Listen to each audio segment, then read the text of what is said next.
Tá, mas alguém já te contou o segredo de quem tá aprendendo inglês e lê livros? Não? Então deixa eu espalhar o segredo. Hoje vamos falar sobre como ler livros em inglês, como praticar a leitura. Essa habilidade tão importante, uma das 4 habilidades que você precisa saber para ficar fluente em inglês. Eu vou compartilhar com vocês dicas e truques que facilitaram para mim o meu processo com a leitura e alguns métodos que você pode usar a partir de hoje para poder ler inglês e que com certeza vão funcionar. A primeira dica é: comece lendo livros curtos e simples. Que não seja aqueles livros que parecem ser um tijolo, sabe? Eu tenho até um aqui atrás de mim como exemplo. Olha o tamanho desse livro.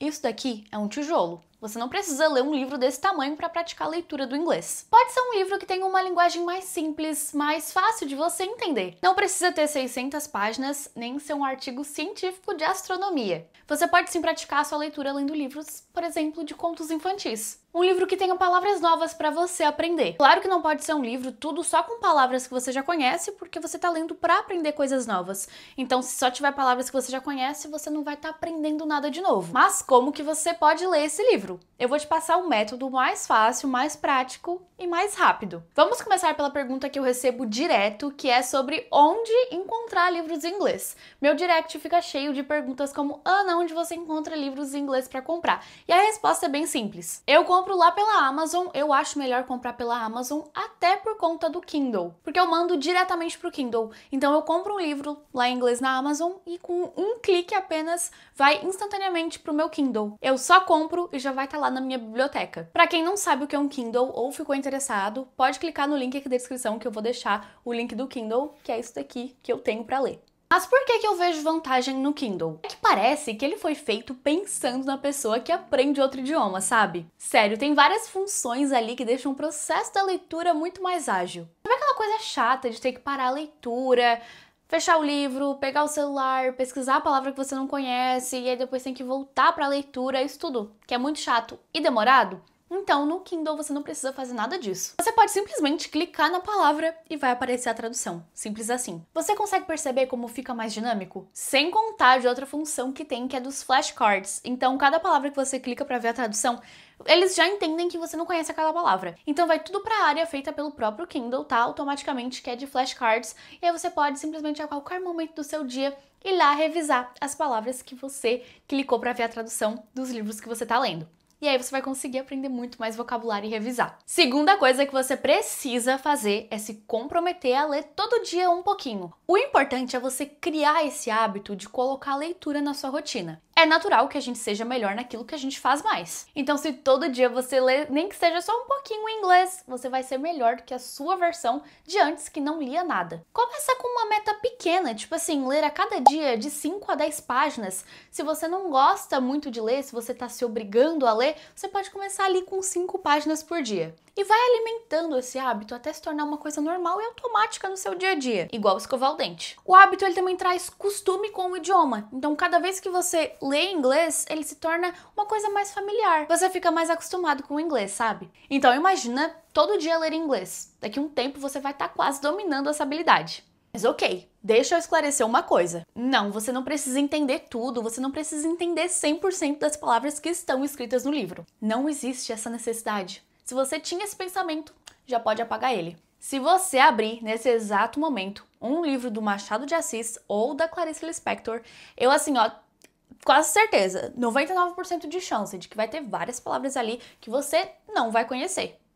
E é no português, sua língua materna. Agora imagina no inglês. Sabe quantas palavras a língua inglesa tem? O dicionário de Oxford lista 600 mil palavras. Boa sorte aprendendo todas essas palavras, viu? E é como eu disse antes, se você tá lendo porque você tem esse objetivo de praticar a leitura para desenvolver a compreensão, ganhar vocabulário, é ótimo que o livro tenha palavras que você não conhece. Esse é o seu objetivo afinal. Aí não se sinta obrigado a pesquisar todas as palavras que você não conhece, tá?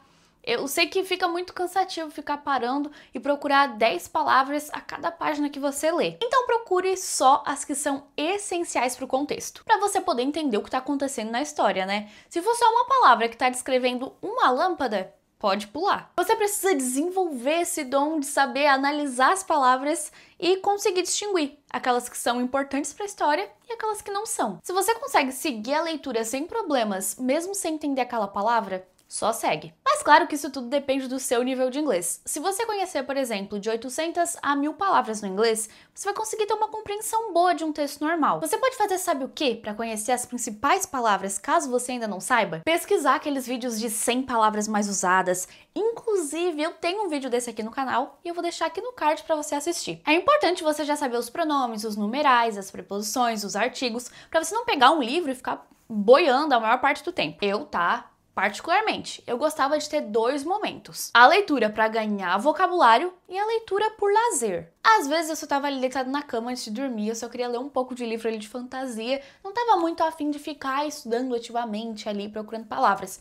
Então, eu nem procurava nada. Como eu disse pra vocês, o importante é entender o contexto. Mas tem momentos focados que o objetivo é aprender coisas novas, então é claro que você vai ter que estar atento ali para captar qualquer nova informação que você ver no idioma. Agora vamos falar de métodos de leitura. Eu vou te apresentar 3 métodos que vão alavancar essa sua habilidade, aí você escolhe o melhor para você. O primeiro método é para pessoas que priorizam mais o contexto. E o segundo e o terceiro método são mais para quem quer realmente ganhar vocabulário, quer estudar de uma maneira mais ativa. O primeiro método é a partir do contexto, como eu falei. Então você vai pegar o livro, vai abrir, vai ler ele e você não vai parar para procurar palavra nenhuma. Você vai seguir a sua leitura normalmente e você vai atribuir um significado àquela palavra que você não sabe de acordo com as palavras que estão em volta, de acordo com o contexto. Você vai olhar para a palavra que está na direita e na esquerda dessa palavra que você não sabe, e você vai começar a criar hipóteses, você vai imaginar, vai tentar adivinhar o significado dessa palavra. E se você quiser pesquisar depois, aí você pode fazer o quê? Durante a sua leitura você tá ali com o seu marca-texto na mão, aí viu uma palavra que não conhece? Marca essa palavra. Grifa, né? Destaca, sublinha, circula.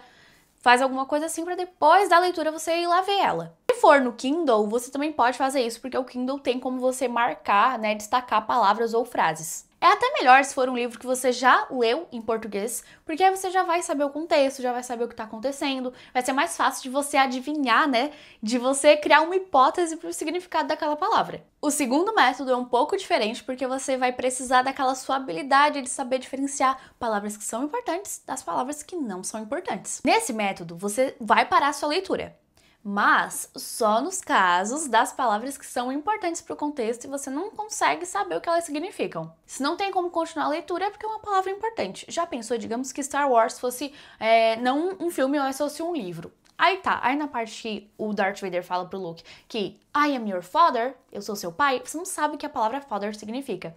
É uma palavra importante, por quê? Porque se você seguir a sua leitura e não procurar essa palavra e depois você fosse ler os outros livros, você não ia entender nada. Ia ficar faltando essa parte da informação e você ia acabar tendo outra visão dos livros. Então, mais uma vez, as palavras que não são importantes, você ignora, deixa pra lá. O terceiro método, ele é um pouco mais diferente ainda do que o segundo, porque ele é mais completo. Se você quer a todo custo aprender palavras novas, esse é o método pra você. Durante a leitura, a coisa vai ficar igual ao segundo método. Só pesquisa o que você não sabe e palavras que são importantes, tá? Durante a leitura. Você só vai parar para pesquisar palavras que são importantes. E as palavras que não são importantes, dessa vez você não vai ignorar. Você vai pegar lá o seu marca-texto e vai sublinhar, né? Circular, grifar, para depois da leitura você voltar nelas. Então, assim, no segundo método, você não volta para olhar as palavras que não são importantes. No terceiro, você volta sim para ir atrás e aprender mais palavras. E aí, uma dica extra para esse terceiro método